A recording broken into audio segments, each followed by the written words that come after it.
Police वालों के पास है।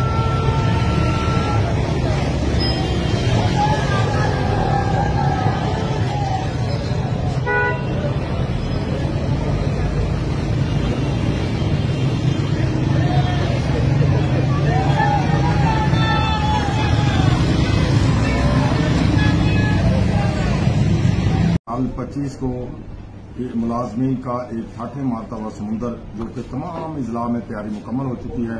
मेरे साथ तमाम इजला का राब्ता है। तमाम अगीगा की जितनी भी तंजीमें हैं वो भरपूर तैयारी में है।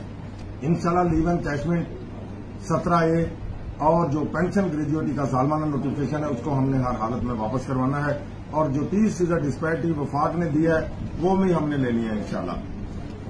कल का इज्तिमा तमाम मुलाजमीन तैयारी करके आए।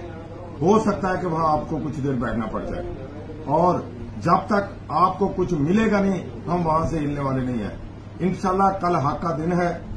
हक वालों का इंशाल्लाह जिहाद के लिए हम आ रहे हैं और अपना